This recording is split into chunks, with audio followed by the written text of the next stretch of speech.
السلام علیکم۔ پہاڑی تک کا راستہ بغیر کسی دقت کے عبور کر لیا گیا اور پھر ہم سب ایک پہاڑی سرنگ میں داخل ہو گئے۔ بلا شبہ سرنگ ایسی تھی کہ اگر ہم دوسری طرف جانے کے لیے اسے تلاش کرتے تو ملنا مشکل تھا۔ ایسی صورت میں ہمیں اس بلند پہاڑ کی چڑھائیاں ناپنا ہوتی تھیں۔ سرنگ کافی چوڑی اور کشادہ تھی۔ اس میں تاریکی بھی نہ تھی۔ ایک دوسرے کی شکلیں صاف دیکھی جا سکتی تھیں۔ بڑے بڑے سوراخوں سے سورج کی روشنی اندر آ رہی تھی، البتہ وہ ناہموار تھی اور جگہ جگہ گروہوں سے بچنا ہوتا تھا۔ بہرحال سرنگ طے ہو گئی اور دوسرے دہانے سے نتیکا کی عظیم الشان بستی نظر آئی۔ ایک مخصوص طرز کے اونچے اونچے گول جھونپڑے جن کے چاروں طرف احاطے تھے، لکڑیوں اور گھاس سے مضبوط طور پر بنائے ہوئے احاطے۔ خوبی یہ تھی کہ سارے کام نہایت پلاننگ سے کیے گئے تھے۔ جھونپڑے قطار میں تھے، ان کے ایک طرف چوڑی اور دوسری طرف پتلی جگہ چھوڑی گئی تھی، گویا ان میں سے کسی نے مہذب دنیا کی مکانی ترتیب دیکھی تھی اور اسی کے مطابق اس بستی کو آباد کیا گیا تھا، یا پھر یہ ان کی اپنی اختراع تھی اور وہ لوگ بہتر زندگی گزارنے کے لوازمات سے واقف تھے۔ ہمارا راہبر ہمیں لیے ہوئے ایک چوڑے راستے سے گزر کر ایک احاطے کے نزدیک پہنچ گیا جو انتہائی وسیع و عریض تھا۔ موٹی موٹی باڑیں بنائی گئی تھیں اور انہیں موٹی ٹہنیوں والی کانٹوں دار گھاس سے چھپا دیا گیا تھا۔ اوپر مچان بنے ہوئے تھے جن پر جنگلی مسلح محافظ نگراں تھے، گویا یہ قید خانہ تھا۔ دروازہ کھلا اور ہمارے رہبر نے کہا، تم لوگ اندر جاؤ اور وہاں تم نے امن کا ثبوت دیا ہے، یہ بات ملکہ نتیکا تک پہنچائی جائے گی۔ ممکن ہے تمہارے ساتھ برا سلوک نہ ہو، جبکہ تم سے پہلے آنے والے اور دھماکوں کی زبان میں بات کرنے والے ملکہ کے حکم سے موت کے قریب ہیں۔ اس شخص کی اس بات پر ہم چونک پڑے۔ تو کیا تو کچھ اور قیدی بھی ہیں، لیکن وہ تمہاری طرح نہیں تھے، اس لیے نقصان میں رہے۔ انہوں نے ہم پر دھماکے کیے، شعلے برسائے اور نتیکا کے ان معصوم لوگوں سے نفرت کا سلوک کیا۔ وہ کہاں ہیں؟ اندر، اسی قید خانے میں، اس نے جواب دیا اور پھر محافظوں کو ہمارے بارے میں ہدایت کی اور واپس ہو گیا۔ آؤ، کرنل ڈکسن نے کہا اور پھر تندی سے اس احاطے میں پہنچ گئے جو بے حد وسیع تھا۔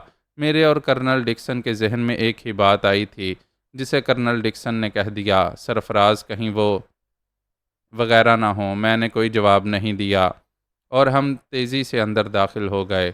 احاطے کے سروں پر بارش وغیرہ سے بچاؤ کے لیے پناہ گاہیں بنی ہوئی تھیں۔ ایسی ہی ایک پناہ گاہ میں کچھ لوگ نظر آ رہے تھے اور دور سے ہی ان کے بارے میں اندازہ کیا جا سکتا تھا۔ میں نے کرنل ڈکسن کا بازو پکڑ لیا۔ کرنل، میں آہستہ سے بولا۔ ہاں، کرنل نے سرسراتی آواز میں کہا، نواب فیروز الدین کہاں؟ کرنل ڈکسن نے کہا۔ تو یہ لوگ بھی آپ ہنسے؟ میں نے گہری سانس لے کر کہا، ہاں، اور تم نے اس کے الفاظ بھی سنے تھے، ملکہ نتیکا انہیں سزا دینے کا ارادہ رکھتی ہے۔ بہت برا ہوا کرنل، احمقوں نے گولیاں چلائی ہوں گی۔ میں نے کہا، یقیناً، کرنل ڈکسن نے جواب دیا۔ احاطے کی دوسری طرف سے ہمیں بھی دیکھ لیا گیا تھا اور شاید پہچان بھی لیا گیا تھا، کیونکہ ایک کے بعد ایک باہر نکلنے لگا اور تقریباً سبھی اپنی پناہ گاہ سے نکل آئے تھے۔ ہم لوگ آہستہ آہستہ دوسری پناہ گاہ کی طرف بڑھ گئے اور اندر داخل ہو گئے۔ تمام لوگوں کے چہروں پر فکر مندی کے آثار تھے۔ لڑکیاں سب ہی خوفزدہ نظر آ رہی تھیں، لیکن میں دوسرے انداز میں سوچ رہا تھا۔ حالات ہمارے لیے بگڑے ہوئے نہیں تھے۔ یہ ملکہ نتیکا کون تھی؟ صرف انہیں دیکھنا تھا۔ اس کے علاوہ میں نواب فیروز الدین کے بارے میں سوچ رہا تھا۔ یہاں رہ کر ان سے بھی ملاقات ضرور ہوگی۔ میرا ان کے ساتھ رویہ کیا ہونا چاہیے؟ یوں تو کوئی بات نہیں تھی، لیکن ان لوگوں کی زندگی بھی خطرے میں تھی اور بہرحال میں یہ کسی طور پر برداشت نہیں کر سکتا تھا۔ لیکن اس اجنبی جگہ ان کی زندگی کیوں کر بچا سکوں گا؟ نتیکا کے لوگ وحشی ضرور تھے، لیکن بہرحال وہ ذہین بھی تھے۔ ان کے طرز رہائش سے پتہ چلتا تھا کہ وہ افریقہ کے اندرونی علاقوں میں ہونے کے باوجود کسی حد تک جدید طرز رہائش سے واقف تھے۔ بڑا مسئلہ پیدا ہو گیا تھا۔ پھر کرنل ڈکسن کا معاملہ بھی تھا۔ بہرحال میں ان لوگوں سے ایک اخلاقی معاہدہ بھی کر چکا تھا، مجھے ان کا ساتھ دینا تھا، جبکہ کرنل ڈکسن سے ان کی چل رہی تھی۔ ان دونوں کے درمیان اس کشمکش کا اثر بھی پڑ سکتا تھا۔ بہرحال خاصی الجھا دینے والی صورتحال درپیش تھی۔ میں سوچ رہا تھا کہ اگر مجھے دیکھ لیا گیا ہے تو نواب فیروز الدین کا رد عمل کیا ہوگا۔ اس بارے میں نے ٹوبو سے مشورہ ضروری سمجھا اور اسے ایک طرف بلا لیا۔ اس گفتگو میں نے کرنل ڈکسن کو مدعو نہ کیا تھا، حالانکہ کرنل ڈکسن نے میری طرف دیکھا تھا اور یہ سمجھ گیا تھا کہ میں اس سے ہٹ کر کوئی گفتگو کرنا چاہتا ہوں۔ ٹوبو نے اس فطری بے فکری سے کہا، میں دیکھ رہا ہوں ٹوبو، تم بالکل لاپرواہ ہو۔ توبہ، کیا کروں؟ ٹوبو نے پوچھا۔ کیا یہ فکر کی بات نہیں ہے؟ ہے، ٹوبو نے اعتراف کیا۔ پھر جو حکم دو باس، ویسے ہماری پوزیشن زیادہ خراب نہیں ہے، بلکہ نواب صاحب اور ان کے ساتھی خطرے میں ہیں، اور تم میری عادت سے واقف ہو۔ میں نے ہونٹ بھینچ کر کہا، اچھی طرح باس، اچھی طرح۔ ٹوبو ہنس پڑا۔ کیا جانتے ہو؟ تم انہیں کسی طور نہیں مرنے دو گے۔ ہاں، ہمیں خطرے کے وقت ان کی مدد کرنا ہوگی۔ کریں گے باس، فکر مند کیوں ہو؟ ٹوبو نے کہا، اتنے سرسری انداز میں نہ سوچو، حالات زیادہ اچھے نہیں نظر آ رہے۔ میں نے کہا اور ٹوبو حیرت سے میری شکل دیکھنے لگا۔ ارے بوس، خیریت؟ تمہیں کیا ہو گیا؟ کیوں تم اتنے فکر مند؟ یقین نہیں آ رہا۔ ہاں ٹوبو، ان میں سے ایک کی بھی زندگی نہیں جانی چاہیے۔ ان سب کی زندگی کی حفاظت کرنا ہمارا سب سے بڑا فرض ہے، تو ہم اپنا فرض پورا کریں گے، ٹوبو نے کہا۔ لیکن ہمیں پروگرام بتانا ہوگا۔ پروگرام؟ ہاں، ٹھوس اور جامع پروگرام، ایسا نہ ہو کہ ہم دیر سے سوچیں۔ ہاں بوس، یہ تو ہے، ٹوبو نے جواب دیا، اور پھر ہم دونوں سوچ میں ڈوب گئے۔ کافی دیر کے بعد ٹوبو نے کہا، باس، کرنل ڈکسن کی نواب فیروز الدین سے چل رہی ہے۔ ہاں، میں نے ٹوبو کو دیکھا۔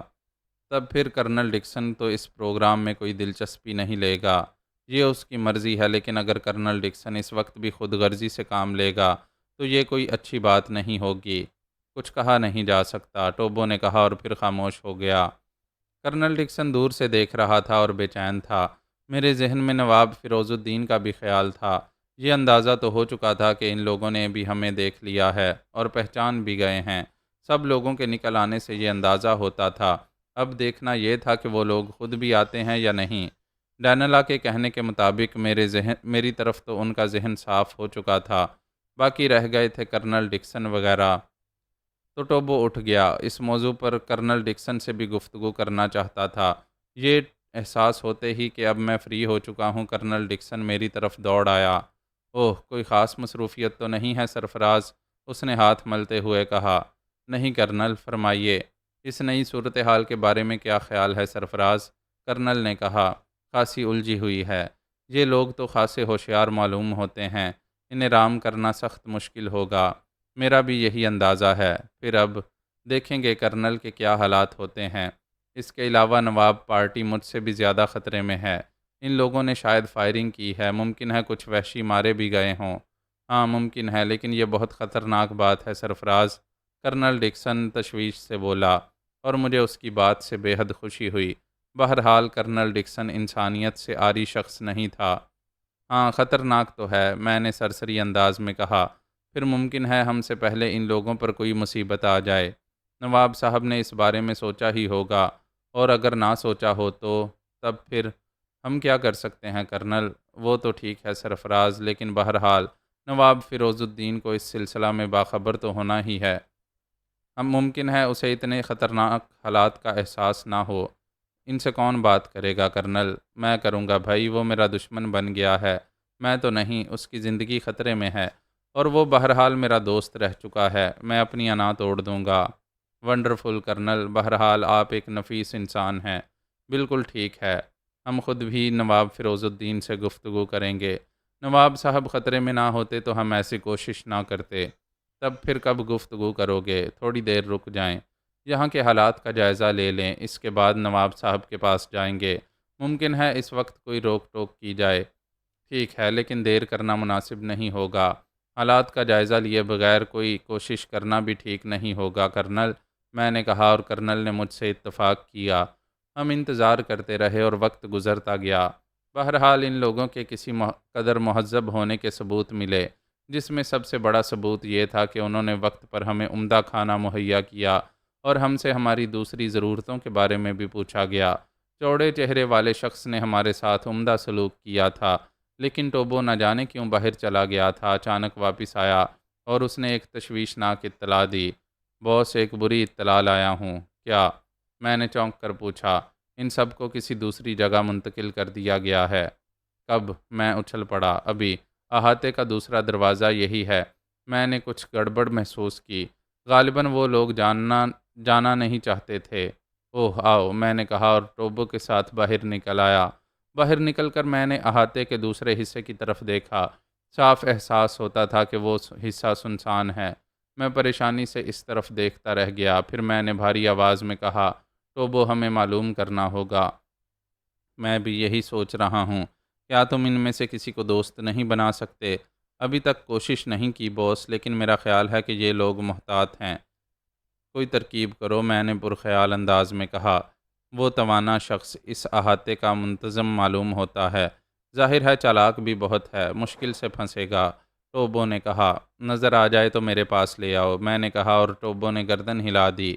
بہرحال ٹوبو مہذب دنیا میں رہ چکا تھا اور کافی چالاک انسان تھا۔ میں واپس اندر آ گیا اور میں نے کرنل ڈکسن وغیرہ کو بھی یہ اطلاع دی۔ کرنل کو بھی سخت تشویش ہوئی تھی۔ کافی دیر تک ٹوبو واپس نہیں آیا۔ پھر میں نے جھونپڑے کے پاس اس کی آواز سنی۔ بات یہ ہے ماسٹر کہ میرا باس ایک انوکھا انسان ہے، ستاروں کا بادشاہ۔ ارے میں تمہیں اس کے بارے میں کیا بتاؤں؟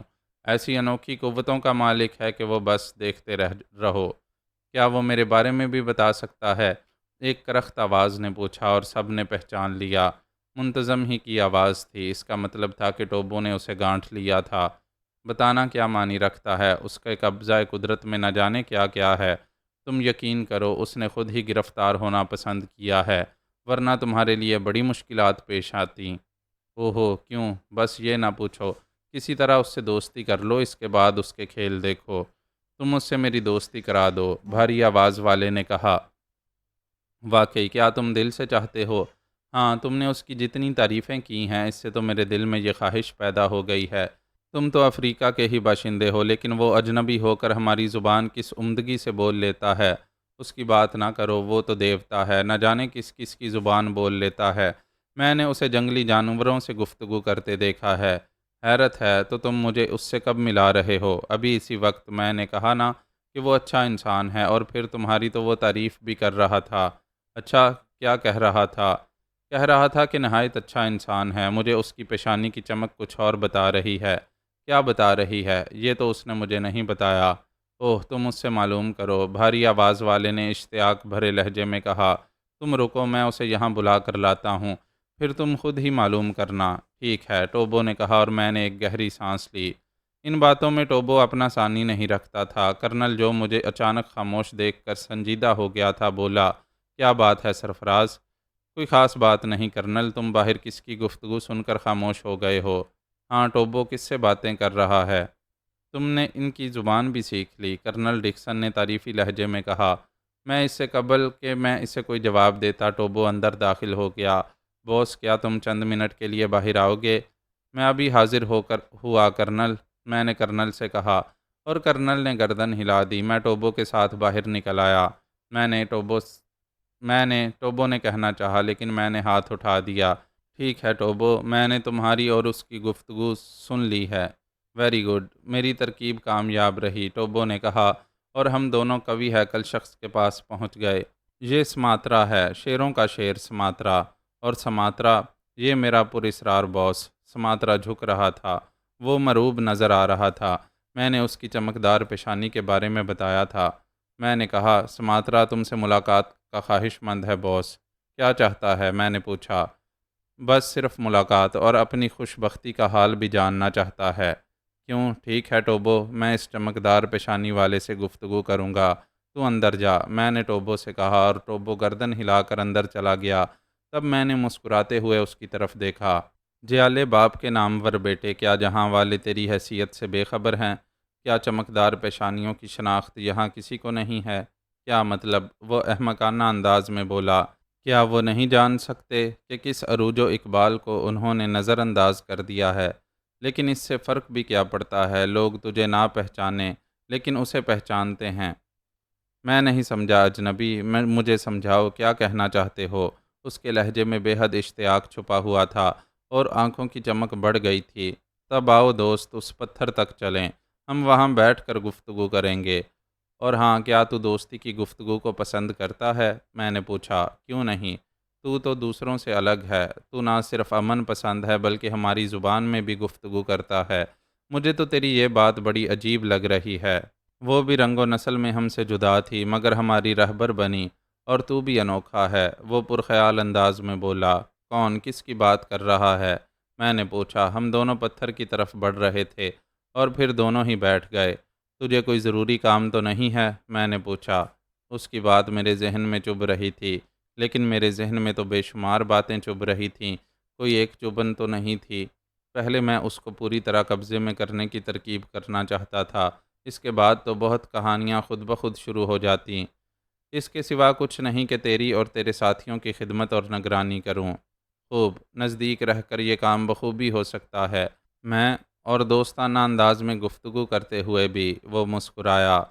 بے شک، لیکن تو میرے بارے میں کچھ کہہ رہا تھا اجنبی۔ تیری چمکدار پیشانی مستقبل کی تحریر ہے، میرے کچھ کہنے سے کیا ہو سکتا ہے؟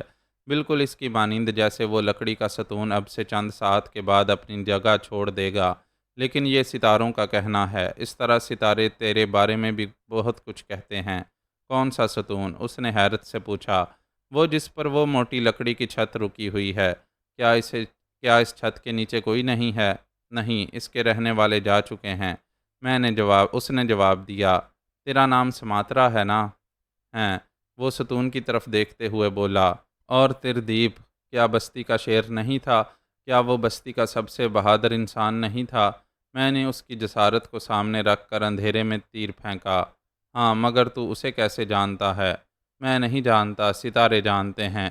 اور ستارے کہتے ہیں۔ اوہ، اس کے ہر ستون کی طرف دیکھا جدھر میں نے اشارہ کیا تھا، اور اب ضرورت اس بات کی ہے کہ ستون اپنی جگہ سے ہٹا لیا جائے تاکہ دوستی، گہری عقیدت پکی ہو جائے۔ ان معصوم انسانوں کے لیے اتنا ہی کافی تھا، چنانچہ میں نے اپنی خیالی گرفت ستون پر قائم کر کے اسے جھٹکا دیا، اور ستون کی حیثیت ہی کیا تھی، اور اس کی چھت پرزور آواز کے ساتھ نیچے آ پڑی۔ سماترا کی آنکھیں شدت حیرت سے پھیل گئیں۔ وہ مضطربانہ انداز میں کھڑا ہو گیا۔ چھت اور ستون گرنے سے کافی زوردار آواز پیدا ہوئی تھی، چنانچہ ایک طرف تو کرنل وغیرہ باہر نکل آئے اور دوسری طرف احاطے کے دروازے پر کھڑے محافظ اندر آ گئے۔ اوہو، کوئی بات نہیں ہے، جاؤ آرام کرو، سماترا نے محافظوں سے کہا۔ کوئی بات نہیں ہے کرنل، صرف ایک ستون گر پڑا ہے، سب نے کرنل سے کہا، اور وہ سب اندر چلے گئے۔ لیکن سماترا پر خاطر خواہ عمل ہوا تھا۔ تو واقعی انوکھا ہے اجنبی۔ آہ، کیسی بروقت بات بتاتا ہے۔ تو میں نے تیرے بارے میں بتا دیا تھا سماترا، تیری چمکدار پیشانی پر چمکنے والے ستارے آسمانی ستاروں سے رابطہ قائم کر رہے ہیں، اور جو ہی دونوں کا ملاپ ہوا تیری تقدیر بدل جائے گی۔ بدل جائے گی؟ وہ احمقانہ انداز میں بولا۔ ہاں، یقینی بات ہے، بلکہ بالکل اسی طرح جیسے میرے کہنے کے بعد یہ ستون گرا۔ ہاں، تیری بات جھوٹ نہیں ہوتی، مگر تیری تقدیر ضرور بدلے گی، میں نے زوردار آواز میں کہا۔ مگر ہوگا کیا؟ ممکن ہے تو نتیکا کا حکمران بن جائے، ممکن ہے کرب و جوار کے دوسرے علاقے بھی تیرے تحت آ جائیں، ممکن ہے تو ان دور دور تک کے جنگلوں کا شہنشاہ کہلائے، میں نے کہا، اور نوجوان کا سینہ فرط مسرت اور فرط جذبات سے پھولنے اور پچکنے لگا۔ اوہ ہو، مگر یہ سب کچھ کیسے ہوگا؟ جیسے بھی ہو، ہوگا ضرور۔ اوہ میرے دوست، سچ کہنے والے، تو نے انوکھی خوشخبری دی ہے مجھے، کاش یہ سب کچھ ہو جائے، لیکن میرے لیے یہ بہت مشکل ہے۔ کیوں مشکل کیوں ہے؟ ایسے حالات کیوں ہیں؟ کیا ستون کمزور تھا؟ میں نے پوچھا۔ پھر وہ کیسے گر گیا؟ اندازہ نہیں ہو سکتا، اس طرح حالات کا اندازہ بھی نہیں ہو سکتا، نہ جانے وہ کس طرح بدلیں۔ کچھ ہوگا ضرور، اسے آنے والے وقت پر چھوڑ دیا جائے، دیوتا کریں تو کچھ بھی ہو سکتا ہے۔ آہ، تو بڑا ہی انوکھا دوست نکلا، تو نے یہ خوشخبری مجھے سنائی، میں تیرے لیے کیا کروں؟ آہ، میں کیا کروں؟ کچھ نہیں، مجھے تو تجھ سے دلچسپی ہے، اور کسی بات سے نہیں۔ ہاں، تو اگر چاہے تو سارے حالات مجھے بتا، تاکہ میں اندازہ لگا سکوں کہ تو کس طرح اپنا اصل مقام پا سکتا ہے، مگر یہ صرف اندازہ ہوگا، ستاروں کی بات نہیں۔ ہاں میرے دوست، میں اس بارے میں بات کرنا چاہتا ہوں، پر جو کچھ میں پوچھ رہا ہوں اس کا جواب دے۔ ضرور دوں گا، پوچھ۔ موجودہ حکمران کون ہے؟ یہ بات تو ہم بھی نہیں جانتے۔ کیا مطلب؟ وہ ہم میں سے نہیں ہے۔ اوہ، یہ کیسے ممکن ہے؟ میں نے کسی قدر تعجب سے پوچھا۔ بس یہ کوئی نہیں جانتا۔ وہ اچانک پہاڑوں میں نمودار ہوا اور روشنیاں پھیل گئیں، اور تب اس کی آواز پہاڑوں میں اس طرح پھیل گئی جیسے آسمان پر بادل گرج رہے ہوں، اور بستی والے خوف زدہ ہو گئے۔ تب اس نے بستی والوں سے کہا کہ اس کی طرف آئیں اور اس کی بات سنیں۔ سب خوف زدہ ہو گئے تھے اور کسی کی سمجھ میں کچھ نہیں آیا تھا کہ اس نے کہا کہ وہ ان کی دوست ہے، دشمن نہیں۔ انہیں اس کی بات ضرور سننا چاہیے۔ وہ ان پہاڑوں میں آئیں اور اس کی بات سنیں۔ یہ سب راضی ہوئے۔ انہوں نے سوچا اس پراسرار قوت کو ناراض کرنا ٹھیک نہیں ہے، چنانچہ سب اس کے پاس پہنچ گئے، یہاں تک کہ یہاں کا حکمران اور سردار، وہ بھی اس سے خوف زدہ تھا۔ سو اس نے کہا کہ وہ ان کے لیے خوشحالی کا پیغام لائی ہے، اور جہاں وہ ہوتی ہے وہ کوئی سردار نہیں ہوتا اس کے سوا، اور وہ مارے جاتے ہیں جو اس کے حکم کی تعمیل نہیں کرتے اور اپنی آواز اس کی آواز سے ملاتے ہیں۔ تب اس نے سردار تیشک کو بلایا اور اس سے کہا کہ سرداری اس کے حوالے کر دے، لیکن سردار تیشک بزدل نہیں تھا۔ اس نے کہا کہ انوکھی قوتوں والی اسے قبول، لیکن سرداری کے لیے ضروری ہے کہ سفید ہاتھی شکار کیا جائے، اور یہ قبیلہ کا شگون ہے۔ تب وہ ہنس پڑی اور اس نے کہا کہ وہ سفید ہاتھیوں کا پورا غول متی کر سکتی ہے۔ تو اجنبی دوست دیکھنے والوں نے دیکھا کہ وہ حسب وعدہ، یعنی کہ جب تک کہ اس نے مہلت طلب کی تھی، واپس آئی، اور وہ ایک سفید ہاتھی کی گردن پر سوار تھی، اور بلند قامت ہاتھی اس کا مطیع و فرما بردار تھا۔ پھر کس کی مجال تھی کہ اسے تسلیم نہ کرتا، چنانچہ وہ حکمران بن گئی، اور اب وہ حصہ نتی کا ہے۔ سماترا نے بتایا اور پھر خاموش ہو گیا۔ کہانی بے حد دلچسپ تھی اور میں بہت کچھ سوچ رہا تھا۔ کافی دیر تک میں اس کے بارے میں سوچتا رہا۔ پھر میں نے سماترا سے پوچھا، وہ کوئی عورت ہے؟ ہاں، دیوی ہے۔ تم میں سے کس نے اسے دیکھا ہے؟ سب نے دیکھا ہے۔ کیا مطلب؟ وہ لوگوں کے ساتھ عام طور سے آتی ہے؟ ہاں، وہ سفید ہاتھی پر بیٹھ کر اکثر بستی کا چکر لگاتی ہے، اور تو اور نتیکا کی بستی کے لوگ اس سے محبت کرنے لگے ہیں۔ وہ سب سے پیار کرتی ہے۔ میں نے گردن ہلائی۔ ایک بات اور بتاؤ۔ جی، کیا تمہاری بستی کے کچھ لوگ اس کے مخالف بھی ہیں؟ ہاں، بہت سے ایسے لوگ ہیں جو اسے قبول نہیں کرتے۔ کیا کہتے ہیں وہ؟ بس وہ نہیں چاہتے کہ کوئی بیرونی عورت ان کی حکمراں ہو۔ وہ اس کے خلاف سازشیں بھی کرتے ہوں گے۔ ابتدا میں کی تھی، لیکن اس نے ان سب کو پکڑ لیا، انہیں اعزازات اور کرامات سے نوازا، پھر واپس کر دیا۔ جبکہ وہ چاہتی تو خاموشی سے انہیں ختم کر سکتی تھی۔ کیا اس کا رنگ سیاہ نہیں ہے؟ نہیں، وہ سفید ہے اور بہت خوبصورت ہے۔ اس کے ساتھ اس نسل کے اور لوگ بھی ہیں۔ صرف 2 آدمی ہیں، لیکن وہ پہاڑوں میں رہتے ہیں۔ کیا وہ پہاڑوں میں اپنی رہائش گاہ بھی بنا رہی ہے؟ بستی کے نوجوان وہاں کام کر رہے ہوں گے۔ رہائش گاہ تیار ہو چکی ہے۔ بہت خوب۔ اب مجھے ان لوگوں کے بارے میں بتاؤ جنہیں گرفتار کیا گیا ہے۔ پتھروں کی تلاش میں آنے والے لوگ ہیں۔ نہ جانے یہ لوگ چمکدار پتھروں کے لیے زندگی کی بازی کیوں لگا دیتے ہیں۔ کیا انہوں نے دھماکے والے ہتھیار استعمال کیے تھے؟ ہاں، جب ہم نے انہیں گرفتار کیا تو ان لوگوں نے ہتھیار استعمال کیے۔ تمہارے کچھ آدمی مارے تو نہیں گئے؟ 4 جوان مارے گئے۔ اوہ، تو اب ان لوگوں کے ساتھ کیا سلوک ہوگا؟ میں نے تشویش سے پوچھا۔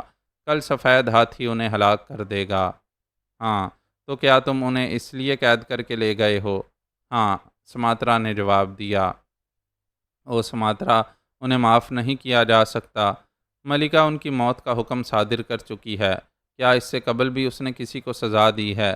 ہاں، 4 آدمی تھے، وہ بھی پتھروں کی تلاش میں آئے تھے۔ انہوں نے ہمارے 2 آدمی ہلاک کر دیے اور ملکہ نے انہیں سفید ہاتھی کا شکار بنا دیا۔ سفید ہاتھی ملکہ کے حکم سے بے حد خطرناک ہو جاتا ہے۔ پھر کون ہے جو اسے روک سکے؟ وہ انتہائی بے دردی سے انسانوں کو ہلاک کر دیتا ہے۔ تو ان لوگوں کو سزا دے دی جائے گی؟ ہاں، مگر تم انہیں کہاں لے گئے ہو؟ موت کے احاطے میں۔ صبح کو انہیں وہاں سے نکالا جائے گا اور ملکہ انہیں سزا دے گی۔ اگر ہاتھی انہیں ہلاک نہ کر سکا تو کیا ہوگا؟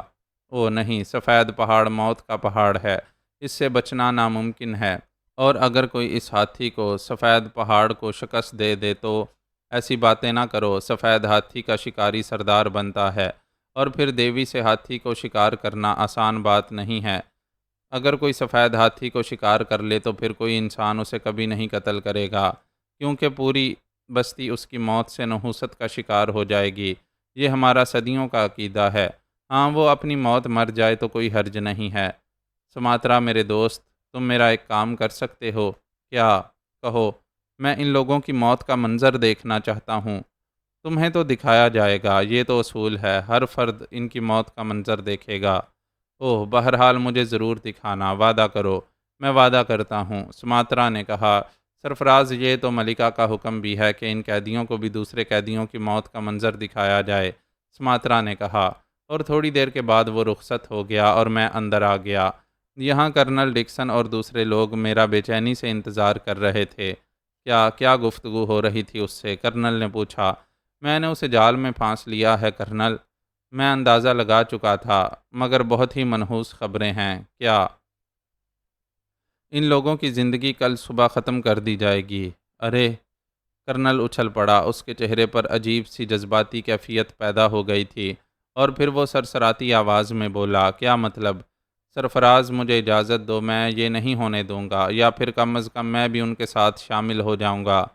کیا کریں گے کرنل؟ ہمارے ہاتھ میں ہے بھی تو کچھ نہیں۔ جان تو دے دوں گا، وہ کمینہ ذلیل ہے، لیکن میرا دوست تو ہے، کرنل ڈکسن جذباتی لہجے میں بولا، اور میں اس کے جذبے سے متاثر ہوئے بغیر نہ رہ سکا۔ کچھ کریں گے کرنل، میں نے کہا۔ اوہ کیا اور کب؟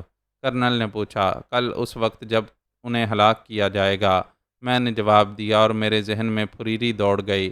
اپنے دوست، اپنے محب ہل لین کے عطیے کو آزمانے کا ایک اور موقع ملا تھا۔ بہرحال میں نے ابھی تک اسے کسی غلط سلسلہ میں استعمال نہیں کیا تھا۔ ایک بار پھر آزمائش پڑی تھی۔ اس وقت کیا کرو گے سرفراز؟ کرنل بہت زیادہ پریشان ہو گیا تھا۔ کر لیں گے کرنل، آپ بے فکر رہیں۔ پھر بھی میری جان، میرے عزیز، مجھے بتاؤ تو صحیح۔ تفصیل سے بتانا ہوگا کرنل، آپ اطمینان رکھیں۔ مجھے اطمینان نہیں ہوگا اس وقت تک جب تک کہ ان کی زندگی نہ بچ جائے۔ سرفراز، نہیں، وہ برا انسان نہیں ہے۔ کاش میں جذباتی نہ ہوتا۔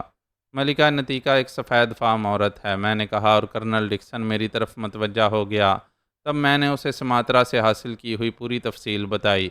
کرنل غور سے سن رہا تھا۔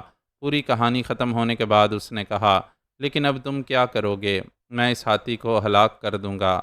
ہاتھی کو؟ کرنل اچھل پڑا۔ ہاں، اور ان کی روایت سے پورا فائدہ اٹھاؤں گا، مگر کس طرح؟ ہمارے پاس تو ہتھیار بھی نہیں ہیں۔ اللہ مالک ہے کرنل، اور آپ کو معلوم ہے کہ میری قوم سخت ترین وقت میں ہتھیار کی کوئی پرواہ نہیں کرتی۔ ہم اپنے جذبہ پر بھروسہ کرتے ہیں۔ سرفراز، پھر بھی میرے بچے۔ بس کرنل، اب آپ کو صبح تک صبر کرنا ہوگا۔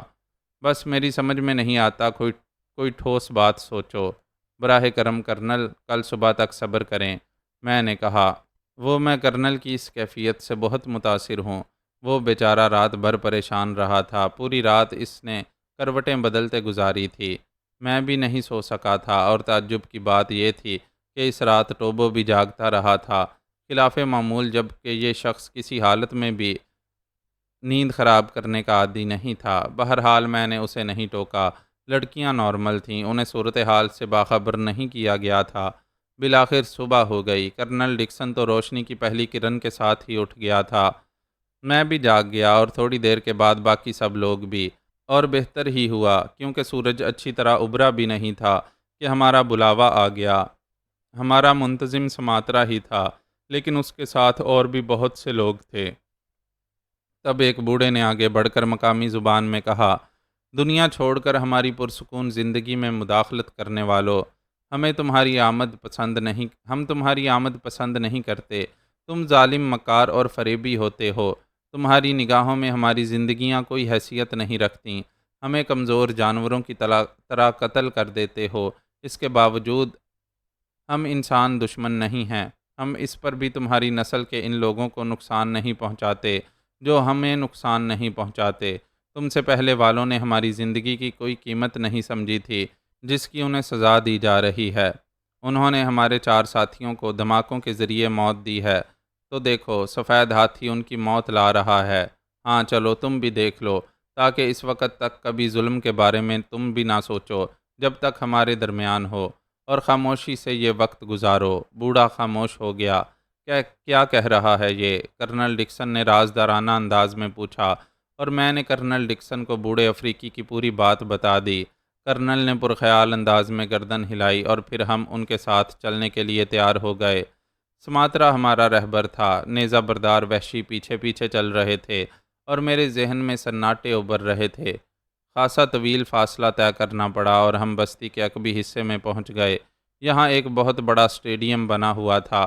درختوں کو تراشنے کا کوئی معقول انتظام نہیں تھا، لیکن ان کے خشک تنوں کو سوراخ کر کے اور میخیں ٹھوک کر عمدگی سے استعمال کیا گیا تھا۔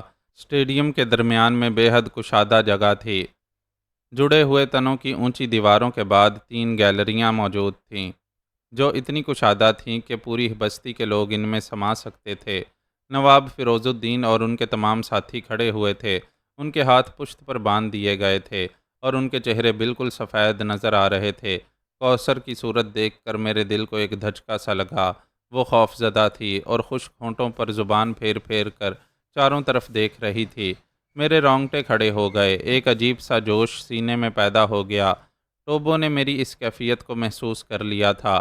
ہم لوگوں کو ایک گیلری میں پہنچا دیا گیا، گویا ہم محفوظ تھے۔ سرفراز، بتاؤ کیا کرو گے؟ کرنل ڈکسن نے پریشانی سے کہا۔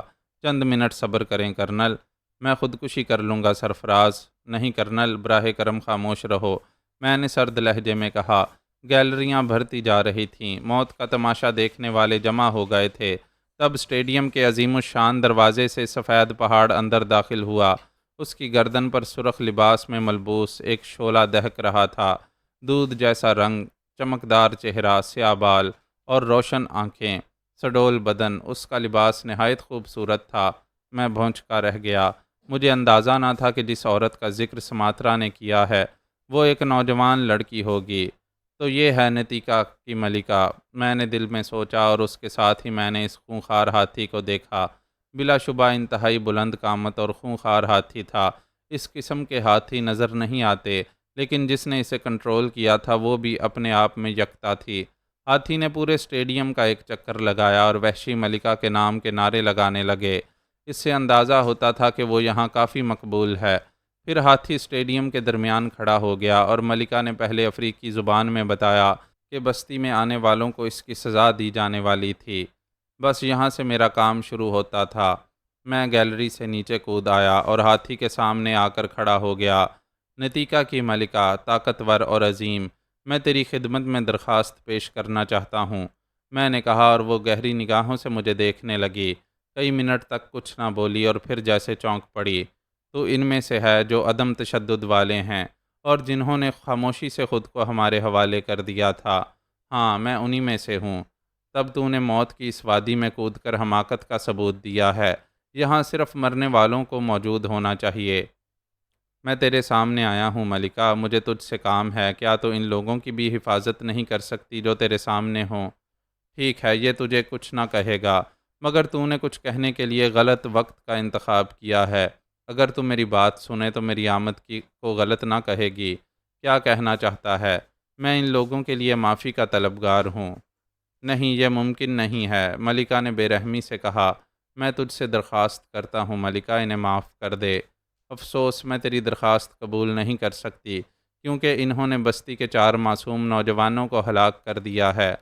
تو ان وحشیوں میں سے نہیں ہے، اس لیے ان کی ذہنی کیفیت سے واقف ہو سکتی ہے، جو ان وحشیوں کو دیکھ کر خوفزدہ ہو گئے ہوں گے۔ جرت مند نوجوان، اس سے قبل کہ سورج بلند ہو، ان لوگوں کی زندگی کا چراغ بجھ جانا چاہیے۔ میں بعد میں تجھ سے اس موضوع پر بات کروں گی۔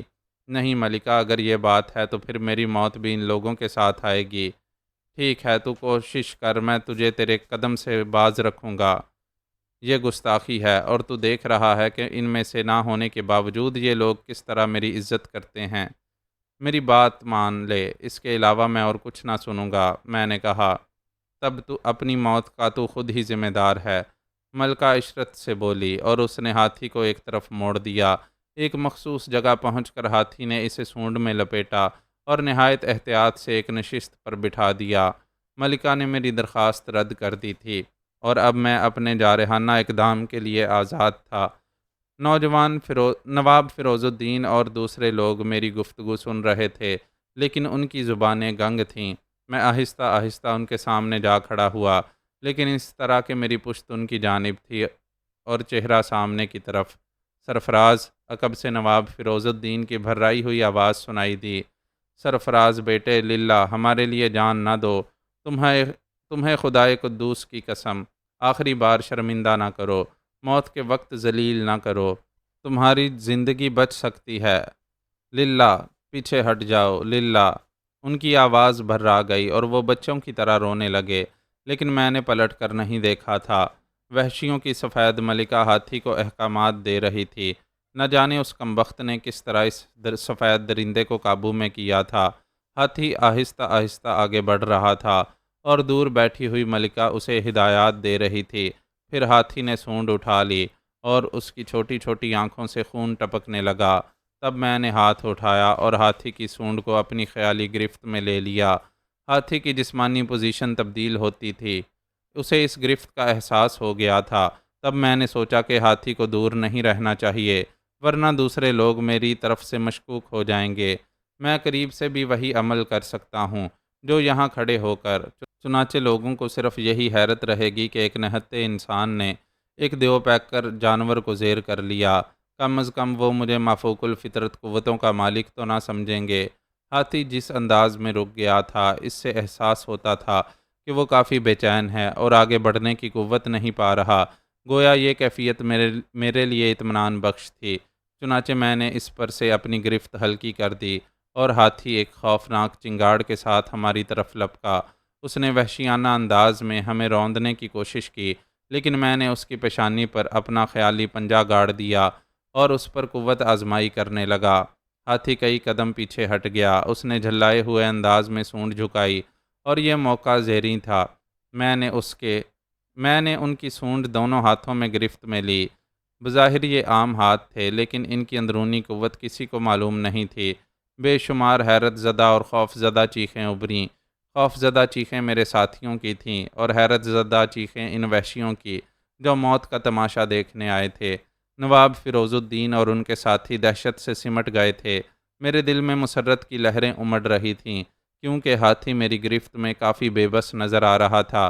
تب میں نے اس کی سونڈ مروڑنی شروع کر دی اور ہاتھی تکلیف سے چنگاڑنے لگا۔ وہ بار بار اپنی جگہ بدل رہا تھا، پاؤں جما جما کر سونڈ چھڑانے کے لیے اپنی قوت صرف کر رہا تھا، اور دیکھنے والے دہشت زدہ دیکھ رہے تھے کہ سونڈ پر میری گرفت کسی طرح کمزور نہ تھی، جبکہ ہاتھی پریشان نظر آ رہا تھا۔ اور پھر کسی نے شاذ ہی ایسا منظر دیکھا ہوگا جب کھڑے پہاڑ بے سہارا نیچے گرتے ہیں، بس یوں ہی دھماکہ ہوتا ہے جیسے توپ نے گولا اگل دیا ہو۔ ہاتھی زمین پر گر پڑا اور یہ انہونی بات تھی۔ بے شمار آوازیں میرے کانوں میں گونج رہی تھیں۔ میں نے ایک خیالی گھونسا پوری قوت سے ہاتھی کی پیشانی پر رسید کیا اور اس کی پیشانی تڑک گئی۔ تب میں نے اس کی پیشانی کے قریب جا کر کئی اور گھونسے براہ راست اسے رسید کر دیے اور ہاتھی کا بھیجا باہر نکل آیا۔ بلا شبہ خود میں بھی کسی عام انسان کو یہ سب کچھ کرتے دیکھتا تو سر کے بل کھڑے ہو جانے کو دل چاہتا۔ یقیناً دوسروں کی بھی یہی کیفیت ہوگی۔ ایک لمحہ کے لیے وہاں سکوت سا پھیل گیا، جیسے اس پورے میدان میں کسی ایک انسان کا بھی وجود نہ ہو، اور پھر ایک زبردست شور بلند ہوا۔ ملکہ اپنی جگہ کھڑی ہو گئی اور باریک زبان میں چیخ چیخ کر کچھ کہنے لگی، لیکن وحشی بے قابو ہو گئے تھے۔ وہ پاگلوں کی طرح گیلریوں سے کود کود کر میری طرف لپکے اور میرے قریب آ کر انہوں نے مجھے کاندھوں پر اٹھا لیا۔ سفید ہاتھی کا شکاری، نتیکا والو، سفید ہاتھی کا شکاری! دیکھ لیا یہ کیسا انسان ہے، کہاں سے آیا ہے یہ؟ اور بہت عرصہ کے بعد تم میں ایک ایسا شخص آیا جس نے سفید پہاڑ خالی ہاتھوں زمین پر گرا لیا۔ لوگوں، کیا اس سے قبل کسی نے ایسا کیا ہے؟ ہاں، وہ سردار یماکا تھا جس نے اپنی قوت اور اپنے نیزے کی چوڑی انی سے سفید ہاتھی شکار کیا تھا، اور جب وہ ختم ہوا تو اس کے ساتھ برکتیں بھی چلی گئیں۔ یوں نتیکا میں طویل عرصہ کے بعد ایک شخص نمودار ہوا ہے جس نے جو کیا وہ ناقابل یقین ہے۔ وحشی چیخ رہے تھے اور ملکہ نتیکا حسین گڑیا جیسی اس وقت بے بس نظر آ رہی تھی۔ اس وقت تقریباً سارے وحشی میرے طرفدار تھے۔ ملکہ نتیکا بے بسی سے ان سب کو دیکھ رہی تھی۔ وحشی نعرے لگا رہے تھے، وہ کہہ رہے تھے، ہاں دیکھو، برکتوں والا آ گیا ہے۔ جادو کے زور سے سفید ہاتھی کو بے بس کر کے اس کی گردن پر سواری کر لینا اور بات ہے، اور میدان میں نہتے ہاتھوں سے سب کے سامنے اسے قتل کر دینا اور بات۔ نتیکا کا اصل حکمران یہ شخص ہے۔ ہاں، یہ ہم میں سے نہیں ہے، لیکن یہ ہمارے انداز میں بولتا ہے، اور دیکھو وہ رحم دل بھی ہے، وہ ظالم یا جابر نہیں ہے۔ ہم تیرے مطیع ہیں، تو ہمارا سردار ہے۔ وہ نعرے لگاتے رہے۔ نتیکا خاموش رہی۔ اب اس کے چہرے پر اضطراب بھی نہیں تھا، وہ پرسکون نگاہوں سے ہم سب کو دیکھ رہی تھی۔ میں نے وحشیوں سے ان کی زبان میں کہا، میرے دوستو، میرے ساتھیو، میں نے تمہاری محبت قبول کی، اب مجھے نیچے اتار دو، اور انہوں نے نہایت احترام سے مجھے نیچے اتار دیا۔ سماترا بطور خاص میرے پاس موجود تھا، وہ بڑھ چڑھ کر میری مداح سرائی کر رہا تھا۔ میں نے اسے آواز دی اور سماترا میرے قریب آ گیا۔ میرے عظیم دوست، نتیکا کی سرداری مبارک، اس نے کہا، ان قیدیوں کو کھول دیا جائے۔ میں نے سماترا سے کہا، اور سماترا نے حکم کی تعمیل کر دی، اور سماترا نے میرا سب سے پہلا حکم ان لوگوں تک پہنچا دیا۔ چاروں طرف سے خبتی دوڑے، اور چشم زدن میں نواب فیروز الدین اور ان کے ساتھیوں کو رہا کر دیا گیا۔ نواب فیروز الدین اور ان کے ساتھی شرمندہ سے اپنی جگہ کھڑے تھے، اور میں ان وحشیوں کے بارے میں سوچ رہا تھا۔ وہ افریقہ کے ان اندرونی علاقوں میں کس قدر مہذب ہو گئے تھے، لیکن ذہنی طور پر ابھی وہ بہت پیچھے تھے۔ ایک جانور کی ہلاکت ان کے لیے بہت بڑی مذہبی رسم تھی، اور اس رسم کو پورا کرنے والے کے لیے وہ سب کچھ بھول گئے تھے۔ وہ یہ بھی بھول گئے تھے کہ جن لوگوں کو رہا کیا ہے وہ ان کے دشمن تھے۔ بہرحال سب کو رہا کر دیا گیا۔ ملکہ اس وقت بالکل بے حقیقت ہو گئی تھی۔ جب وحشیوں کا شور تھم گیا تو اس کی آواز گونجی، نتیکا کے بے وقوف انسانوں، کیا اس طرح میری نافرمانی کر کے تم میرے قہر کو آواز نہیں دے رہے ہو؟ بولو، کیا میں ان کڑکتی بجلیوں کا آغاز کر دوں جو تمہارے جھونپڑوں کو جلا کر خاکستر کر دیں؟ اس کی آواز میں بجلیاں کوند رہی تھیں۔ تب چار ضعیف آدمی آگے بڑھے، اور ان میں سے ایک نے کہا، بے شک تو پراسرار قوتوں کی مالک ہے۔ ہاں، تو یقیناً ان بجلیوں کو آواز دے سکتی ہے جو ہمارے جھونپڑوں کو آگ لگا کر خاکستر کر دیں۔ لیکن سفید عورت، سفید ہاتھی کا شکاری، جس نے سرے میدان ہمارے سامنے ہاتھی شکار کیا ہو، ہمارے لیے اتنا مقدس ہے کہ ہم اس کے لیے بڑے سے بڑا نقصان، بڑی سے بڑی تباہی برداشت کر سکتے ہیں۔ یہ ہمارا مذہبی فریضہ ہے جسے ہم ہر قیمت پر پورا کریں گے۔ لیکن جب تم زندہ ہی نہ رہو گے تو کسے پوجو گے، کس سے برکتیں لوگے؟ ملکہ نے کہا، زندگی موت خود ہمارے ہاتھوں میں نہیں ہے، نہ تیرے ہاتھوں میں۔ اب وہ ہمارا سردار ہے، ہمارا رہبر ہے، ہم صرف اس کی سنیں گے۔ وہ کہے گا مر جاؤ تو ہم مر جائیں گے، وہ کہے گا مار دو تو ہم مار دیں گے، اس کے علاوہ اور کچھ نہ ہوگا۔ تو پھر اس سے کہو مجھ سے بات کرے۔ ملکہ نتیکا نے کہا، ہم اسے مجبور نہیں کریں گے، لیکن میں اس سے بات کروں گا۔ میں نے درمیان میں مداخلت کی، اور ملکہ میری طرف دیکھنے لگی، لیکن ابھی نہیں، اسے اپنے ساتھ احترام کے ساتھ لے چلو، میرے لیے مناسب قیام کا بندوبست کرو، وہاں میں اس سے گفتگو کروں گا۔ میں نے کہا، اور وہ تو صرف تعمیل کرنے والے تھے، انہوں نے یہ بھی نہ سوچا کہ تھوڑی دیر قبل وہ اس عورت سے خوف زدہ تھے، اور وہ اسے نہ جانے کہاں لے گئے۔ سماترا، میں نے سماترا کو پکارا، اور اس نے میرے سامنے گردن جھکا دی۔ پھر میں نے چیخ کر کہا، لوگو، سماترا میرا نائب ہے، میرے احکامات اس کے ذریعہ ہی تم تک پہنچیں گے۔ اب میں جو کچھ کہوں گا وہ سماترا کی زبانی تم سب سنو گے۔ اور سماترا کا سر فخر سے بلند ہو گیا، وہ ایک بار پھر میرے سامنے جھک گیا۔ سماترا، میں نے اسے مخاطب کیا، آقا، اس نے گردن جھکا کر کہا، ان سارے قیدیوں کو نہایت احترام سے کسی مناسب جگہ رکھا جائے، انہیں کوئی تکلیف نہ ہو، یہ میرا حکم ہے۔ تعمیل ہوگی آقا، بس اب مجھے سفید ملکہ کے پاس پہنچا دو، میں نے کہا، اور سماترا دوسروں کے بارے میں معلومات حاصل کرنے لگا۔ کرنل ڈکسن اور دوسرے لوگ مجھ سے ملاقات کے خواہش مند تھے، لیکن اس وقت میں ان سے نہیں مل سکتا تھا۔ سفید فام عورت کے بارے میں تھوڑی بہت معلومات مجھے حاصل تھیں۔ مجھے شبہ تھا کہ وہ سائنسی ہتھیاروں سے لیس تھی۔ اس کے آدمی بھی ان پہاڑوں میں تھے۔ میں نہیں چاہتا تھا کہ میری وجہ سے ان پر مصیبت آئے، اس لیے میں پہلے اس سے گفتگو کر کے کوئی معاملے کی بات کرنا چاہتا تھا۔ ایک طویل و عریض جھونپڑے کے سامنے مجھے چھوڑ دیا گیا۔ سماترا میرے ساتھ تھا۔ ملکہ اندر موجود ہے، اس نے کہا، اور میں نے گردن ہلا دی۔ چند ساعت کے بعد میں اندر تھا۔ تب پہلی بار میں نے سرخ لباس میں ملبوس اس حسین عورت کو دیکھا جو واقعی بہت خوبصورت تھی۔ اس وقت بھی وہ سکون سے ایک موٹی کھال پر دراز تھی۔ ملکہ نتیکا کو میرا سلام، میں نے مسکراتے ہوئے کہا۔ طنز کر رہے ہو؟ اس نے حقارت سے کہا۔ نہیں، کیوں، یہ احساس کیوں ہوا؟ میں اب ملکہ تو نہیں رہی۔ اوہ، کیا تمہیں ملکہ رہنے کا شوق تھا؟ کیا مطلب؟ تم یہ کہنا چاہتی ہو کہ مجھے سردار بنا دیا گیا ہے؟ ہاں، اب تم ان کے سردار ہو، لیکن مجھے اس سے کوئی دلچسپی نہیں ہے ملکہ۔ ویسے تمہیں ملکہ کہتے ہوئے عجیب سا لگتا ہے، کیا تم مجھے اپنا نام بتاؤ گی؟ میں نے بے تکلفی سے کہا۔ وہ مجھے گہری نگاہوں سے دیکھ رہی تھی۔ چند ساتھ وہ خاموش رہی، پھر بولی، نائرہ، نائرہ ویلکم۔ مجھے سرفراز کہتے ہیں۔ ایشیائی باشندے ہو؟ ہاں، اور غالباً مسلم۔ بے شک۔ تمہارا تعلق کہاں سے؟ یہ نہیں بتا سکتی۔ کوئی بات نہیں، ویسے ایک بات تو بتاؤ گی؟ کیا مجھ سے گفتگو کرنا پسند کرو گی؟ ہاں، اس میں کوئی حرج نہیں ہے۔ شکریہ۔ ویسے اگر تم میرے ساتھیوں کو معاف کر دیتی تو اس کی نوبت ہی نہ آتی۔ مجھے معلوم نہیں تھا کہ تم ایسے انوکھے انسان نکلو گے۔ لیکن وہ تمہارے ساتھی کہاں سے ہو گئے؟ وہ تو پہلے گرفتار ہوئے تھے۔ وہ میرے ہی گروہ سے تھے، ہم لوگ بٹ گئے تھے۔ اوہ، تم افریقہ کیوں آئے ہو؟ بتانے میں کوئی حرج نہیں، ہیروں کی تلاش میں۔ مجھے یقین تھا۔ وہ مسکرا کر بولی۔ اس کے چہرے کے تاثرات بدل رہے تھے اور وہ اب زیادہ پرسکون ہوتی جا رہی تھی۔ چند منٹ خاموش رہنے کے بعد بولی، ہم لوگ بھی کوئی مقصد لے کر یہاں نہیں آئے ہیں۔ ہماری خواہش ہے کہ ان وحشیوں کو مہذب بنا کر یہاں افریقہ کی ان گہرائیوں میں ایک چھوٹا سا خوشنما شہر آباد کریں۔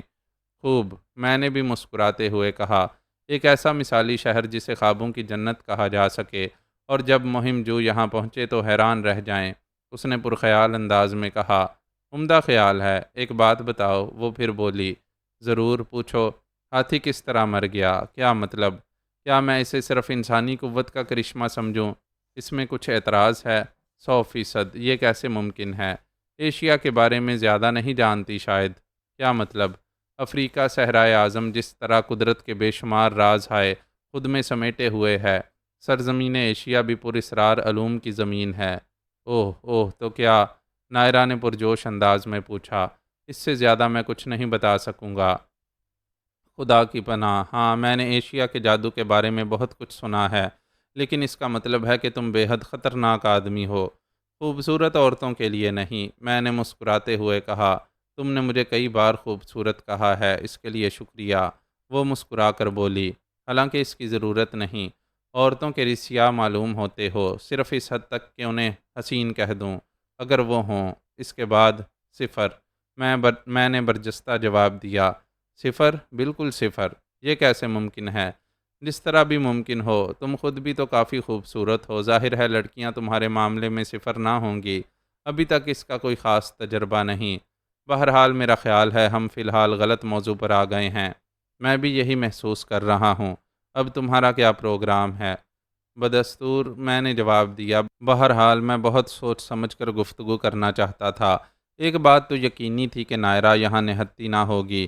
یقیناً ان کے پاس کچھ ایسی تباہ کن چیزیں ہوں گی جن کی وجہ سے وہ ان معصوم انسانوں کو کافی نقصان پہنچا سکتی تھی، ورنہ وہ اس طرح بے دھڑک ان کے درمیان میں نہ آ جاتی اور انہیں اپنا مطیع نہ کر لیتی۔ چنانچہ اگر میں اس سے تعلقات خراب کر لیتا تو یقیناً مجھے بھی الجھنوں کا شکار ہونا پڑتا، میرے ساتھیوں کی زندگی بھی خطرے میں پڑ سکتی تھی، اور یہ معصوم جنگلی بھی بے موت مارے جاتے، اور یہ صرف میری وجہ سے ہوتا۔ چنانچہ ایسا کام کرنا تھا کہ سانپ بھی مر جائے اور لاٹھی بھی نہ ٹوٹے۔ یعنی؟ اس نے پوچھا۔ مجھے ان سے کوئی دلچسپی نہیں ہے۔ میں نے صرف اپنے ساتھیوں کی جان بچانے کے لیے سفید ہاتھی کو ہلاک کیا تھا۔ مجھے ان کا سردار بننے سے کوئی رغبت نہیں ہے۔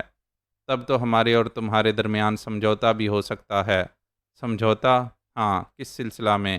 تم ہمارے کام میں رخنہ اندازی مت کرو اور ہم تمہارے کام میں مداخلت نہیں کریں گے۔ صرف یہ کہ مداخلت نہیں کریں گے بلکہ ہیروں کے حصول میں تمہاری مدد بھی کریں گے۔ میرا خیال ہے مجھے اس پر کوئی اعتراض نہیں ہونا چاہیے۔ تو پھر سوچ لو۔ سوچ لیا، میں نے مسکراتے ہوئے کہا۔ تو پھر طے؟ میری طرف سے طے۔ تم بتاؤ۔ میری طرف سے بھی طے سمجھو۔ ویسے میں تمہیں اپنے ساتھیوں سے بات کرنے کے بعد جواب دوں گی۔ اوکے مس نائرہ، میں نے کہا، اب مجھے اجازت دو۔ وہ اٹھتے ہوئے بولی، بائے، میں نے کہا، اور وہ مسکراتی ہوئی باہر نکل گئی۔ اس کے جانے کے بعد میں اس کے بارے میں سوچنے لگا۔ ہل لین اور اس میں نمایاں فرق تھا۔ اب انسانیت کے سارے درد مند افریقہ ہی میں تو نہیں آ گئے۔ ہل لین کی دوسری بات تھی، وہ اپنے قول میں صاف تھا، جبکہ نائرہ ویلکم کی بدنیتی صاف جھلک رہی تھی۔ اس نے تو نواب فیروز الدین اور ان کے گروہ کو قتل کر دیا تھا۔ اگر میں ان کی مدد نہ کرتا تو ہل لین اس علاقے کے جانوروں کو بھی مارنے کا روادار نہیں تھا۔ چنانچہ یہ بات حلق سے نہیں اتر رہی تھی کہ نائرہ اور اس کے ساتھی کسی خصوصی پروگرام کے تحت یہاں آئے تھے، چنانچہ ان سے چالاکی سے ہی کام کرنے کی ضرورت تھی۔ اور میں اپنی اور اس کی گفتگو سے بہرحال مطمئن تھا۔ میری انوکھی طاقت نے اسے مجھ سے گفتگو کرنے پر آمادہ کیا تھا۔ اس کے علاوہ جنگلی میرے دائرے میں آ گئے تھے۔ ظاہر ہے ابھی وہ ان سے جنگ کر کے اپنا آپ تباہ نہیں کر سکتی تھی، اس لیے اس نے مجھ سے تعاون ضروری سمجھا۔ نائرہ کے جانے کے بعد میں کافی دیر تک سوچتا رہا، پھر میں نے فیصلہ کیا کہ کرنل ڈکسن اور نواب فیروز الدین سے بھی اس بارے میں مشورہ کروں۔ بہرحال یہ بزرگ تھے، میرے ساتھی تھے اور مجھے بہتر مشورہ دے سکتے تھے۔ اس کے علاوہ نواب فیروز الدین سے ملاقات بھی مقصود تھی۔ باہر نکلا تو 8 آدمیوں کو مستعد پایا۔ انہوں نے میرے سامنے سر جھکا دیا۔ سماترا کہاں ہے؟ میں نے پوچھا۔ سامنے والے جھونپڑے میں۔ میں اسے بلاؤں کیا؟ ایک وحشی نے کہا۔ ان لوگوں کی زبان میرے کافی کام آئی تھی۔ میں نے سر ہلا دیا اور وحشی جھونپڑے کی طرف دوڑ گیا، اور چند منٹ کے بعد سماترا میرے سامنے موجود تھا۔ سارے کام ٹھیک ہیں سماترا؟ ہاں سردار۔ میرا ساتھی ٹوبو کہاں ہے؟ میرے جھونپڑے میں، اسے بلاؤ، ہم اپنے ساتھیوں سے ملیں گے۔ جو حکم سردار، سماترا نے کہا، اور تھوڑی دیر کے بعد ٹوبو میرے قریب تھا۔ پھر ہم اس طرف چل پڑے جدھر دوسرے لوگ موجود تھے۔ میں نے اپنے حکم کی پوری تعمیل دیکھی۔ ان لوگوں کو ایک ایسی جگہ رکھا گیا تھا جہاں جھونپڑے ایک لائن سے بنے ہوئے تھے۔ وحشیوں نے رضاکارانہ طور پر انہیں خالی کر دیا تھا۔ میں نے کرنل ڈکسن کو آواز دی اور میری آواز سن کر تقریباً سارے لوگ جھونپڑوں سے نکل پڑے۔ کرنل ڈکسن اور نواب فیروز الدین بھی نکل آئے تھے۔ کرنل میرے پاس پہنچ گیا، لیکن میں نے دیکھا نواب فیروز الدین جھجک کر کھڑے ہو گئے تھے۔ مجھے بہت دکھ ہوا۔ میں کرنل ڈکسن کو نظر انداز کر کے ان کے پاس پہنچ گیا اور میں نے نواب صاحب کو سلام کیا۔ نواب صاحب نے میرے سلام کا جواب دیا۔ ان کی نگاہیں جھکی ہوئی تھیں۔ کیسے ہیں نواب صاحب؟ میں نے پوچھا۔ ٹھیک ہوں، انہوں نے جواب دیا۔ مجھے آپ سے اور کرنل ڈکسن سے ضروری کام ہے، کیا آپ مجھے تھوڑا سا وقت دیں گے؟ ہاں ضرور، نواب صاحب نے مستعدی سے کہا۔ وہ میرے اس انداز سے ایک دم سنبھل گئے تھے۔ تب ہمیں کہیں بیٹھنا چاہیے، میں نے کہا۔ میرے جھونپڑے میں آ جاؤ، کشادہ جگہ ہے، نواب صاحب نے کہا۔ چلیے آئیے کرنل، میں نے کرنل ڈکسن سے کہا، اور کرنل ڈکسن فراخ دلی سے تیار ہو گیا۔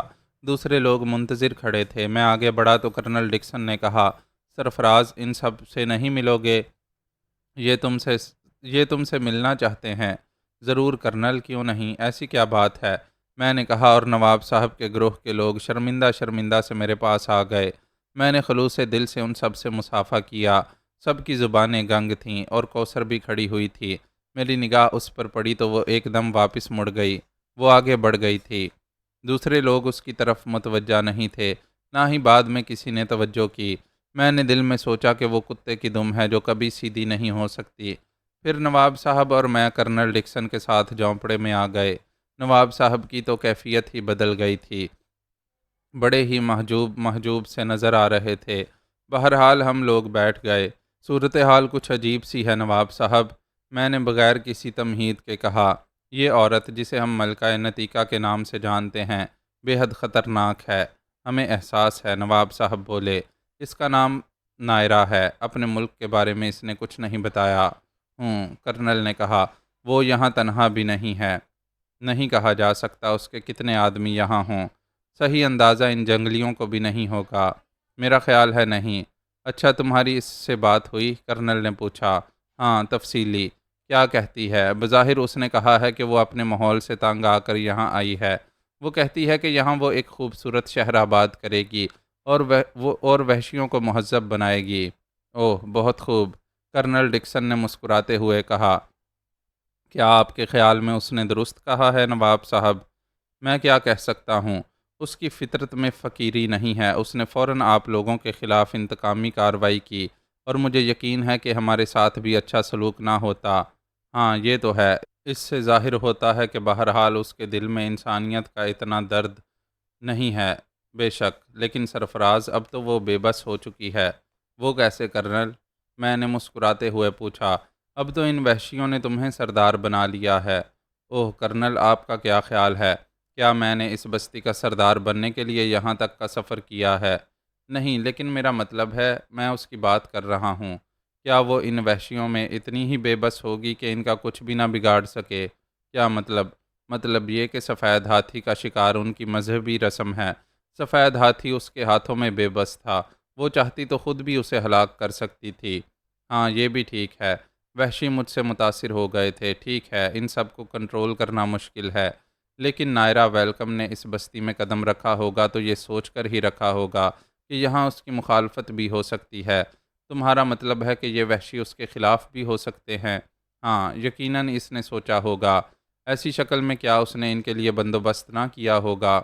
مگر کس قسم کا بندوبست؟ سیدھی سی بات ہے ڈکسن، سرفراز میاں کا کہنا ہے کہ وہ نہتی نہ ہوگی، اس کے پاس ضرور ایسے ہتھیار ہوں گے جن سے یہ وحشی قابو میں کیے جا سکیں۔ ہاں یہ تو ظاہر ہے، ڈکسن نے کہا۔ میں یہی کہنا چاہتا تھا کرنل، میں نے کہا، لیکن میرے خیال میں وہ سب کو ختم نہ کر سکے گی، کرنل ڈکسن نے کہا۔ ان میں سے آدھے تو مار دے گی، میں نے کہا۔ ہاں ظاہر ہے، تو ہم ان لوگوں کی جان سے کیوں کھیلیں؟ میں نے کہا۔ ہم کیا کر سکتے ہیں؟ کرنل ڈکسن بولا۔ یہی تو بات ہے کرنل، لیکن کیا؟ وحشیوں کے تعاون سے ہم نے آزادی تو حاصل کر لی ہے، لیکن نائرہ کو نظر انداز کرنا حماقت ہے۔ اس کے علاوہ سرفراز اس کی بات پر یقین بھی تو نہیں کیا جا سکتا۔ نواب فیروز الدین بولے۔ کون سی بات؟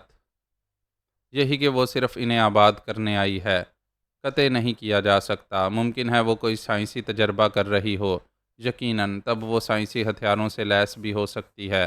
میرے ذہن میں یہی خیال ہے، میں نے جواب دیا، اور کرنل ڈکسن اور نواب فیروز الدین سوچ میں ڈوب گئے۔ پھر نواب صاحب چونک کر بولے، تم نے اس سے گفتگو کی ہے؟ ہاں، اس سے کوئی نتیجہ بھی اخذ کیا ہوگا؟ ہاں نواب صاحب۔ کیا؟ میں آپ سے پوری طرح متفق ہوں۔ خود وہ کیا کہتی ہے؟ میں نے اس سے دوسرے انداز میں بات کی ہے۔ میں نے اسے بتایا ہے کہ مجھے ان وحشیوں سے کوئی دلچسپی نہیں ہے، میں تو اپنے گروہ کے ساتھ یہاں ہیروں کی تلاش میں آیا ہوں۔ اوہ پھر؟ کرنل ڈکسن کے لہجے کی دلچسپی چھپی نہ رہ سکی۔ اس نے مجھ سے کہا کہ وہ میرے ساتھ تعاون کے لیے تیار ہے، وہ ہیرے حاصل کرنے میں میری مدد کرے گی۔ میں نے اس سے آمادگی ظاہر کر دی ہے۔ بہت خوب۔ اس نے کہا ہے کہ وہ بہت جلد اپنے آدمیوں سے مشورہ کر کے مجھے جواب دے گی۔ نواب فیروز الدین نے گہری سانس لی۔ پھر سب ٹھیک ہو گیا، اس میں قباحت کیا ہے؟ کرنل ڈکسن جلدی سے بولا، اور میں خاموش ہو کر نواب صاحب کی شکل دیکھنے لگا۔ نواب صاحب نے بھی کرنل ڈکسن کے جواب پر میری طرف دیکھا تھا، اور ایک بار پھر ان کے چہرے پر عجیب سے تاثرات پھیل گئے۔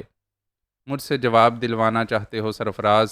انہوں نے جھکی جھکی نگاہوں سے کہا۔ ہاں نواب صاحب۔ تو کرنل ڈکسن، میرے خیال میں سرفراز کے لیے یہ ممکن نہیں ہے۔ کیوں؟ کرنل ڈکسن حیرت سے بولا۔ ان وحشیوں کو ان لوگوں کے رحم و کرم پر نہیں چھوڑا جا سکتا، نہ جانے ان کے ارادے کیا ہیں۔ کچھ بھی ہوں، ہمیں اس سے کیا؟ اور پھر اس حالت میں ان سائنسی ہتھیاروں سے لیس لوگوں کا بگاڑ بھی کیا سکتے ہیں؟ بہتر یہی ہے کہ ان کے تعاون سے فائدہ اٹھایا جائے۔ سرفراز کے لیے یہ ممکن نہیں ہے ڈکسن، نواب صاحب نے کہا۔ کیوں؟ آخر کیوں؟ میرا خیال ہے وہ انسانوں کو ہیروں پر فوقیت دیتا ہے۔ کیا کہہ رہے ہو فیروز؟ الجھنوں میں پڑنے سے کیا فائدہ؟ کرنل ڈکسن نے جھلائے ہوئے انداز میں کہا۔ میں سرفراز کی بات کر رہا ہوں۔ اوہو، تم اچانک سرفراز شناس کب سے ہو گئے؟ کرنل ڈکسن طنزیہ انداز میں بولا، اور فیروز الدین تلملا کر رہ گئے۔ در حقیقت ان سے کوئی جواب نہیں بن پڑا تھا۔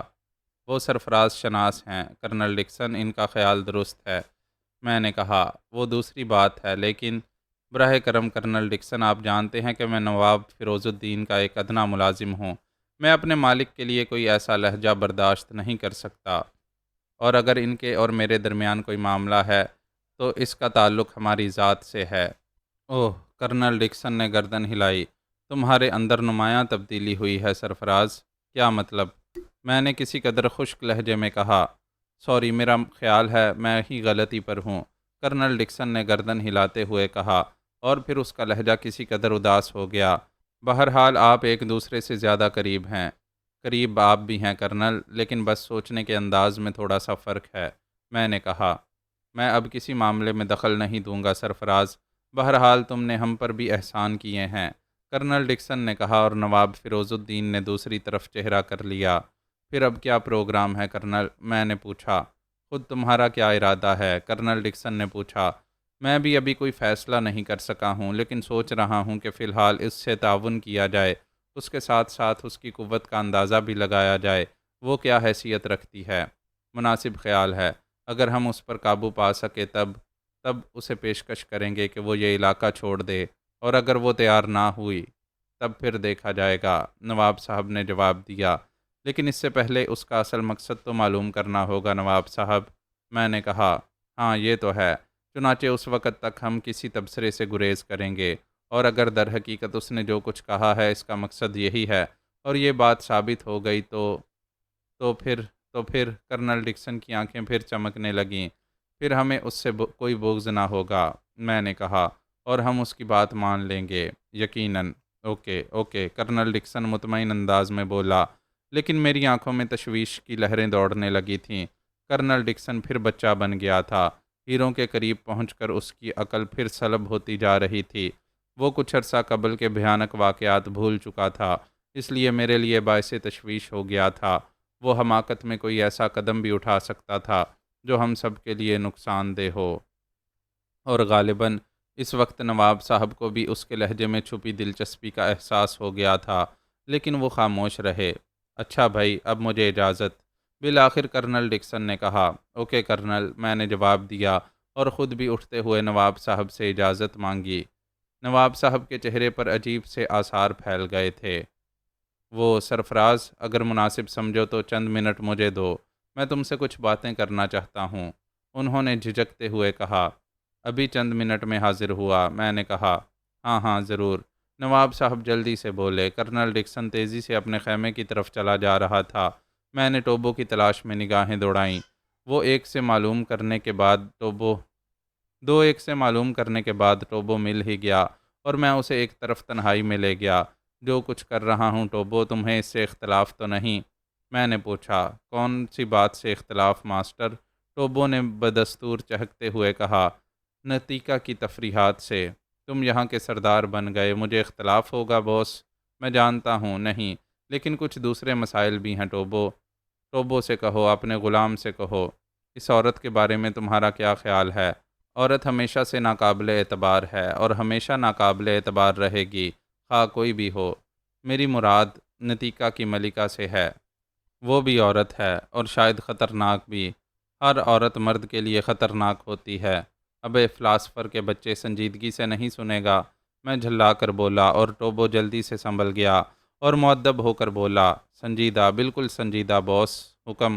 میرا خیال ہے وہ ان پہاڑوں میں کوئی خطرناک کھیل کھیل رہی ہے۔ ممکن ہے باس، میری اس سے گفتگو ہوئی تھی، وہ کچھ اور کہہ رہی تھی، لیکن میں نے اس پر یقین نہیں کیا۔ یہ تمہاری خوبی ہے باس، عورت پر یقین نہیں کرتے، اس لیے مرد ہو۔ پھر پٹڑی سے اترا، میں نے آنکھیں نکالی۔ اوہ سوری باس، سچی باتیں ہیں خود بخود زبان سے پھسل پڑتی ہیں، اب نہ پھسلیں۔ نہیں پھسلیں گی۔ تب میں نے ٹوبو کو مختصراً اپنی اور نائرہ کی گفتگو کے بارے میں بتایا، اور پھر کرنل ڈکسن اور نواب صاحب سے مشورے کے بارے میں بھی تفصیل بتائی۔ پھر کرنل ڈکسن کا رویہ بتایا۔ خوب، ٹوبو دلچسپی سے بولا۔ مجھے ڈکسن پر شبہ ہو گیا ہے ٹوبو، سفید چمڑی کے نیچے مکاری کے سوا کچھ نہیں ہوتا باس، اس کی وجہ سے کام خراب نہ ہو جائے ٹوبو۔